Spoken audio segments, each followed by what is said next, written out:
మీకు ఇచ్చాడు. First point అవునా? మీకు జీవాహారం ఎవరిస్తారమ్మా? యేసు ప్రభు ఇస్తాడు. ఆ మాట అయితే మీరు విశ్వాసం ఉంచాలి. హల్లెలూయా. రెండవ మాట ఏమని చెప్తూ ఉన్నాడు? రెండవ మాట ఏం చెప్తున్నాడు? నీ క్రియలు మేము చేయాలనుకుంటున్నాం ప్రభువా, అందుకు మేము ఏం చేయాలంటే మళ్ళీ ఏం చెప్తూ ఉన్నాడు? ఆయన విశ్వాసం ఉంచడం. అంటే ఒక లైన్లో చెప్పాలంటే మనుష్యుడు తండ్రి అయిన దేవుడు మనుష్య కుమారుని అని విశ్వాసం ఉంచడమే దేవుని క్రియ. అంటే దాన్ని మనం ఒక లైన్లో చెప్పాలంటే ఏమంటాం? ఆయన విశ్వాసం ఉంచడమే. హల్లెలూయా. మనుష్య కుమారుడు జీవాహారం ఇస్తా అంటున్నాడు. రెండో మాట ఏమంటున్నాడు వాళ్ళకి? ఆయన విశ్వాసం ఉంచడమే దేవుని క్రియ. హల్లెలూయా. హల్లెలూయా. ఏమని విశ్వాసం ఉంచాలా? నువ్వు ఏమైతే కలిగి ఉన్నావో, ఏమైతే ప్రభువు నా పట్ల చేసి ఉంటాడో, ప్రభువే నా పట్ల చేస్తాడని అనుకుంటున్నావు, విశ్వాసం ఉంచుతూ ఉన్నావు, అది హల్లెలూయా. ఇది ప్రభువే చేయాలని నమ్ముతూ ఉన్నావు చూడు, ఆయన విశ్వాసం ఉంచడమే అది పెద్ద క్రియ. హల్లెలూయా. అర్థమవుతుందా? మనుష్య కుమారుడు అక్షయమైన ఆహారం ఇస్తాడు. దేవుడి క్రియను చేయాలంటే యేసు ప్రభు నామములో విశ్వాసం ఉంచాలి. హల్లెలూయా. ప్రియమైన వారులారా, దాని కింద అయినటువంటి వచనాలలో మనం చూస్తూ ఉంటున్నట్టయితే చూడండి. వారు అట్లయితే మేము చూచి నిన్ను విశ్వసించుటకు నీవు ఏ సూచక క్రియ చేయుచున్నావు, ఏమి జరిగించుచున్నావు, భుజించుటకు పరలోకం నుండి ఆయన ఆహారం వారికి అనుగ్రహించేనని రాయబడినట్టు మన పితరుల అరణ్యంలో మన్నాను భుజించని ఆయనతో చెప్పింది. కాబట్టి యేసు పరలోకం నుండి వచ్చు ఆహారము మోషే నీకు ఇయ్యలేదు, నా తండ్రియే పరలోకం నుండి వచ్చు నిజమైన ఆహారము నీకును అనుగ్రహించుచున్నాడు. 33 పరలోకం నుండి దిగి వచ్చి లోకమునకు జీవము ఇచ్చినది దేవుడు అనుగ్రహించు ఆహారమే ఉన్నదని మీకు నిశ్చయంగా చెప్పుచున్నానని వారితో చెప్పాను. హల్లెలూయా. హల్లెలూయా. మీతో నిశ్చయముగా ఖచ్చితంగా చెప్తున్నాను అంటున్నాడు. ఏం చెప్తున్నాడమ్మా? మీకు ఏమర్థమవుతున్నది? మళ్ళా అదే మాట, ఆయన విశ్వాసం వచ్చేవాడు ఎన్నటికీ తప్పికొన్నాడు. ప్రియమైన వారులారా, ప్రియమైన దేవుని సంగమా, ఒక విషయం మీరు అర్థం చేసుకోవాలా. నీ జీవమునకు ఆహారము సృష్టికర్త అయినటువంటి యేసు ప్రభు తప్ప మరి ఎవరూ లేరు. ఆయన నామంలో విశ్వాసము ఉంచడమే పెద్ద క్రియ ఉంటూ ఉన్నది. ఈ సత్యము తెలియకుండా, ఈ నిజము తెలియకుండా చాలా మంది మన భారతదేశంలో యూట్యూబ్లలో చూస్తూ ఉంటున్నట్టయితే కొంతమంది మంచిగా బాగా చదువుకొని ఐఐటి జాబులు చేస్తున్నటువంటి వాళ్ళు కూడా మొన్న జరిగినటువంటి ఏమంటుందండి కుంభమేళలో యూట్యూబ్ ద్వారా చాలా మంది ఐఐటి చదువుతున్నటువంటి వాళ్ళు, రాజకీయ నాయకులు మరియు గొప్ప వ్యక్తులు వీళ్ళు అని పిలువబడుతున్న వాళ్ళందరూ కూడా కుంభమేళలలో వెళ్ళి అదేదో సంవత్సరానికి ఒకసారి, కొన్ని సంవత్సరాలలో ఒకసారి వస్తుందని ఒక్కొక్కటి చూసి ఒక్కోడు. ఇది తెలియక వాళ్ళని వెళ్ళి మీడియా వాళ్ళు పట్టుకొని నువ్వు అంత పెద్ద జాబ్ని, అంత పెద్ద ఉద్యోగాన్ని, అంత పెద్ద పలుకుబడిని వదిలేసి నువ్వు ఇదెందుకు సన్యాసం పుచ్చుకున్నావు అని నేనేం చెప్పాలనుకుంటున్నాను. నేను ఎవరిని విమర్శిస్తలేను. ఏం చెప్తూ ఉన్నానంటే వాక్యాన్ని బట్టి ఏం చెప్పాలని ప్రయత్నం చేస్తున్నాను. ఇది మీకు తెలిసి ఉండాలా. మీరు ఎందుకు ధన్యులు అంటున్నా అనే మాట మీకు తెలిసి ఉండాలంటే ఈ విషయం మీకు చెప్పాలి.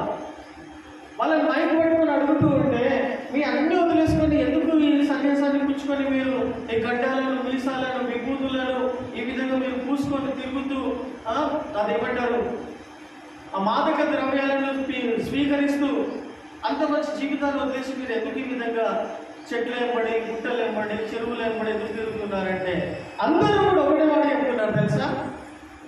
మేము సత్యాన్ని కనుక్కోవాలని, సత్యాన్వేషణలో సత్యం అంటే ఏదో మాకు తెలియాలని, సత్యాన్ని తెలుసుకోవాలని మేము అన్ని అనుకొని వచ్చినామంటున్నారు. అర్థమవుతుందా? సత్యాన్ని తెలుసుకోవాలని మేము అన్ని వదిలేసుకొని ఈ యొక్క సన్యాసాన్ని, ఈ యొక్క అవతారం ఎత్తినమంటున్నారు. సత్యం తెలిసినటువంటి దేవుని బిడ్డలు యేసు ప్రభువు ఏమని చెప్పిండమ్మా? నేనే నేనే మార్గము సత్యము. హల్లెలూయా. నేనే మార్గము జీవము సత్యము. నా యందు విశ్వసించువాడు నా ద్వారానే తప్ప పరలోక రాజ్యానికి చేరువాడు ఎవరు లేరు. మోక్షానికి చేరాలని ప్రయత్నం చేస్తున్నటువంటి వాళ్ళందరికీ కూడా ఈ సత్యం తెలియదు.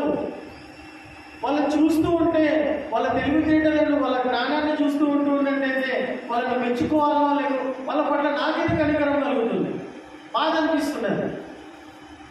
అన్ని వదిలేసుకొని సత్యాన్ని కనుక్కోవాలని,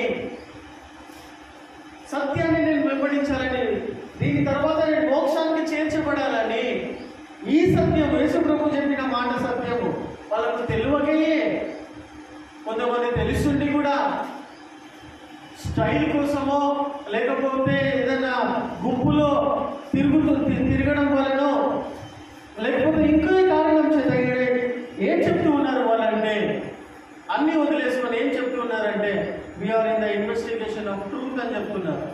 యేసు ప్రభు నేనే సత్యం అని చెప్పి 2000 సంవత్సరాలు అయిపోయింది ఎప్పుడో.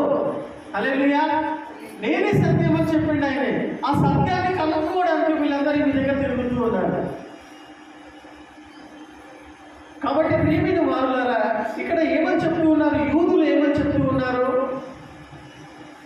ఏమని చెప్తూ ఉన్నారు? 32వ వచనం చదవండి. యోహాను సువార్త 6వ అధ్యాయం 32వ వచనం చదవండి. కాబట్టి యేసు పరలోకం నుండి వచ్చు ఆహారము మోషే నీకు ఇయ్యలేదు, నా తండ్రియే పరలోకం నుండి వచ్చు నిజమైన ఆహారము నీకు అనుగ్రహించుచున్నాడు. పరలోకం నుండి దిగి వచ్చి లోకమునకు జీవము నిచ్చున్నది, దేవుడు అనుగ్రహించు ఆహారమే ఉన్నదని మీతో నిశ్చయంగా చెప్పుచున్నానని వారితో చెప్పారు. చూసారా? పరలోకమునకు జీవము నిచ్చున్నది, దేవుడు అనుగ్రహించు ఆహారమై ఉన్నదని మీతో నిశ్చయంగా చెప్పుచున్నాను అంటున్నాడు. పరలోకం నుండి తిరిగి వచ్చినటువంటి జీవాహారము నేనే. హల్లెలూయా. హల్లెలూయా. వాళ్ళకు తెలియక ఆ విధంగా తిరుగుతూ ఉన్నారు. తెలిసి ఉన్నటువంటి మీరు సింపుల్గా కూర్చొని, ఇప్పుడు అర్థమవుతుందా మీకు? యేసు ప్రభు నామములో విశ్వాసం ఉంచడమే పెద్ద క్రియ. హల్లెలూయా.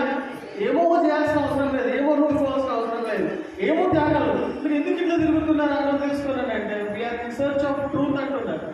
हम सच की खोज में, सच्चाई की खोज में मोक्ष को पाने के लिए हम लोग ऐसा कर रहे हैं. अरे तो मोक्ष को पाने के लिए इधर पे जाने का जरूरत नहीं है बेटा.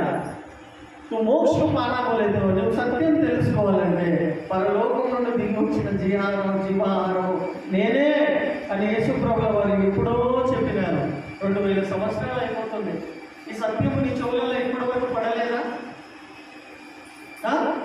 నేనే మార్గము జీవము సత్యము, నా ద్వారా తప్ప నువ్వు ఎన్ని చేసుకో, ఎన్ని పుణ్య కార్యాలు చేసుకో, నీ జ్ఞానము చేత లోకమంతా కూడా నువ్వు జయించు. లోకాలన్నీ కూడా జయించినా కానీ కూడా మంచి కార్యముల చేత కానీ, నీ తెలివితేటల ద్వారా కానీ, పలుకుబడుల ద్వారా కానీ, ఇంకేదైనా కానీ ఏమన్నా చేయి కానీ నా ద్వారా తప్ప పరలోకానికి చేరాలంటే నా ద్వారా తప్ప అన్నాడు. హల్లెలూయా. హల్లెలూయా. ఈ సత్యం తెలియదా మీకు? ఐఐటి చదువుతున్నారు, సాఫ్ట్వేర్లు, పెద్ద జ్ఞానవంతులు, అన్నీ తెలుసు మీకు. ఈ సత్యం మీకు వినిపించకుండా దేవుడు ఎట్లా ఉంటాడు? హల్లెలూయా. ఈ సత్యము మీకు తెలియకుండా ఎన్ని రోజులు ఎట్లా ఉన్నారు మీరు? ఎవరు చెప్పలేదా? Me don't know. ప్రియమైన వారులారా, నేను ఎందుకు ఈ పాయింట్ మీ ముంగడ తీసుకొస్తున్నాను అంటే యేసు ప్రభు నామంలో విశ్వాసం ఉంచడమే పెద్ద క్రియ. హల్లెలూయా. హల్లెలూయా. ఆ జీవాహారం అనేది మనుష్య కుమారుడు మీకు ఇచ్చును. హల్లెలూయా. హల్లెలూయా. కాబట్టి ప్రియమైన వారులారా, ఇక్కడ మీకు అర్థమవుతున్నది కాబట్టి 40వ వచనం చదవండి. చూడండి, 35వ వచనం చదవండి. దేవుడు అనుగ్రహించు ఆహారమై ఉన్నదని మీతో చెప్పుచూ ఉన్నాను. అందుకు యేసు చూసారా? అది గొప్పగా గట్టిగా చదవాలి. జీవాహారము నేనే. ఈరోజు అంశం ఏమై ఉన్నది? ఈ ప్రపంచంలో ప్రతి మనిషికి ఆహారము కావాలా? జీవము అంటే బతికిన బతుకు, మంచి బతుకు బతకాలంటే ఆహారం ఎవరై ఉన్నది? హల్లెలూయా. జీవాహారము నేనే, నా యందుకు వచ్చేవాడు ఏ మాత్రమును ఆకలి కొనడు, నా యందు విశ్వాసం ఉంచేవాడు ఎప్పుడూ తప్పికొనడు. నీలో ఉన్నటువంటి ఆత్మ తృప్తికి ఆత్మకు ఆహారము యేసు ప్రభు అన్నాడు. హల్లెలూయా. అదే యేసు ప్రభు చెప్తూ ఉన్నాడు. ఏం చెప్తూ ఉన్నాడు? అదే మాట యేసు ప్రభుల వారు చెప్తూ ఉన్నాడు. ఏమంటున్నాడు చూడండి, నా యందు విశ్వాసం ఉంచేవాడు ఎప్పుడూ తప్పుకొనడు, ఏ మాత్రమును ఆకలి కొనడు. చాలామంది మీలో ఉన్న ఆత్మను తృప్తిపరచడానికి యోగాలు, యాగాలు, త్యాగాలు ఏమేమో చేస్తూ ఉన్నారు. వాళ్ళకి విషయము తెలియకుండా చేస్తున్నారు. ప్రియమైన దేవుని బిడ్డలారా, అర్థమవుతుందా? నీలో ఉన్న ఆత్మకు తృప్తి నీకు కావాలి అని అంటే హల్లెలూయా. నీలో ఫస్ట్ ఆఫ్ ఆల్ మీకు ఒక విషయం తెలుసా? నీలో కూడా దేవుని ఆత్మ ఉన్నదని మీకు తెలుసా? ఉన్నదా? దానికి సరైనటువంటి ఆహారము, జీవాహారము నేనే. నా ఎందుకు వచ్చు వారిని ఏమని రాయబడి ఉన్నది? ఏమని కాంటాక్ట్ చేయాలనుకుంటున్నాను? ఏ మాత్రము ఆకలి కొనడు. పైన వచనాలలో ప్రభు ఏమని చెప్తూ ఉన్నాడు? అక్షయమైన ఆహారం కోసం పాటుపడకండి కానీ, క్షయమైన ఆహారం కోసం పాటుపడకండి కానీ, అక్షయమైన ఆహారం కోసం అంటే నీలో ఉన్న ఆత్మకు తృప్తి, సంతోషం, సమాధానం ఈ దేవానికి కాదు, నీలో ఉన్నటువంటి ఆత్మకు ఎప్పుడైతే నువ్వు సరైన ఆహారం పెట్టుతావో, హల్లెలూయా హల్లెలూయా, అప్పుడు నీ శరీరము బయట కృషించిపోయినా కానీ కూడా, బలహీనత పరచబడ్డా కానీ కూడా నువ్వు హ్యాపీగానే ఉంటావు. హల్లెలూయా. నువ్వు అనగా ఏంటిది? మన పెద్ద డీప్ సబ్జెక్ట్ ఏం చెప్పాలనుకుంటున్నాడంటే, నువ్వు అనగా నీ ఆత్మ. హల్లెలూయా. దానికి మరణం లేదు. ఆ వ్యక్తిత్వానికి, ఆత్మకు మరణం లేదు. దాన్ని నువ్వు సరిగ్గా పోషించాలా. నీలో ఉన్న ఆత్మకు సరిగ్గా ఫుడ్ పెట్టాలా. ఏ విధంగా అయితే మనం బయట ఉన్న శరీరానికి 3 గుంటలుగా మంచిగా చూసుకుంటున్నాము, 100% చూసుకోవాలా. దానికంటే ఎక్కువగా నీలో ఉన్న ఆత్మకు పోషణ, అనుదిన ఆహారము, జీవాహారము ఆయనే ఉంటూ ఉండగా. Hallelujah hallelujah. We have to take the word of God from the Bible. వాక్యం నుండి, బైబిల్లో నుండి వాక్యమును తీసుకొని వినుట వలన నీలో ఉన్న ఆత్మకు వెలుగు కలుగుతుంది, ఆహారం కలుగుతుంది. నువ్వు తృప్తిగా ఉంటావు, సంతోషంగా ఉంటావు. నీకు డబ్బులు లేకున్నా, ఆస్తులు లేకున్నా, పలుకుబడి లేకున్నా, పేరు ప్రఖ్యాతలు లేకున్నా, నీలో ఉన్నటువంటి ఆత్మకు సరైన ఆహారము నువ్వు ఇచ్చినట్టయితే you will be the happiest person in the world. హల్లెలూయా.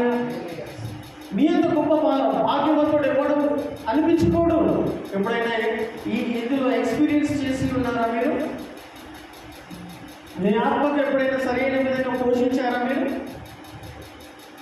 హల్లెలూయా. అది మీకు ఎవరు ఇవ్వను? మనుష్య కుమారుడు అక్షయమైన ఆహారం కోసం పాటుపడండి అని చెప్తున్న వాక్యంలో నేను మీకు జ్ఞాపకం చేస్తున్నాను. ప్రియమైన దేవుని బిడ్డ, ఇక్కడ కింది వచనాలలో చూసుకుంటున్నట్టయితే 40వ వచనం చూడండి. 40వ వచనం,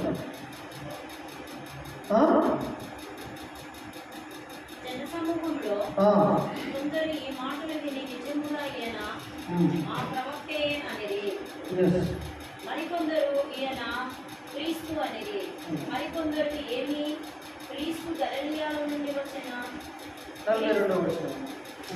క్రీస్తు దావీదు సంతానంలో. కాబట్టి ఇక్కడ నుండి దిగి వచ్చిందట, పరలోకం నుండి దిగి వచ్చిన ఆహారము. I have come down from heaven. మరి ఏం చెప్తున్నాడు? ఆయన చెప్పినందున యూదులు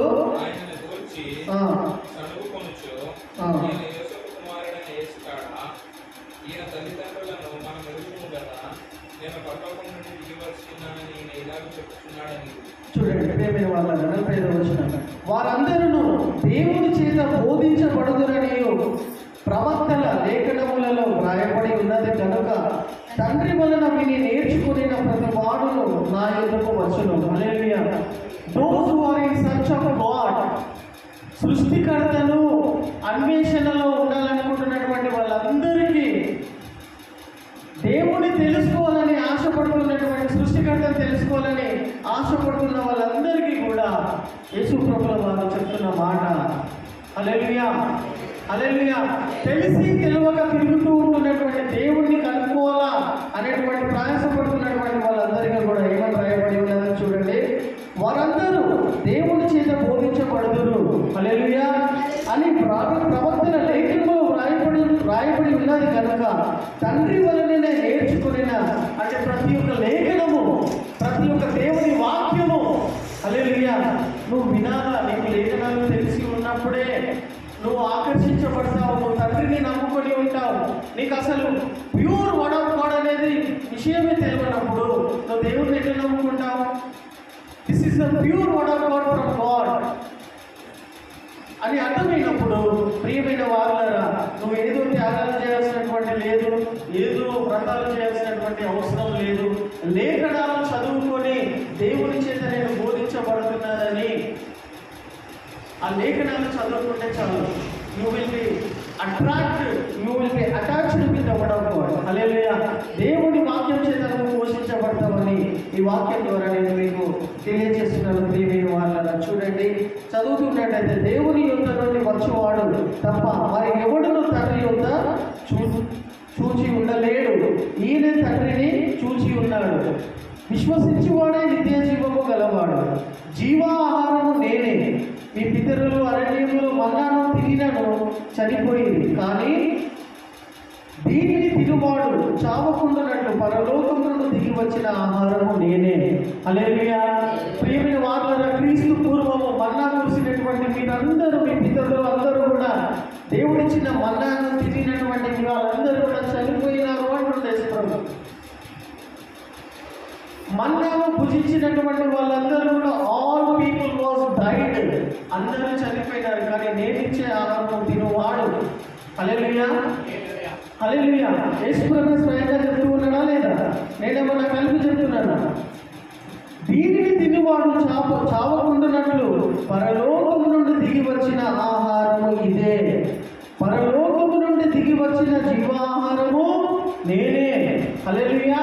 పరలోకము నుండి దిగి వచ్చిన జీవాహారము నేనే. ఎవడైనను ఈ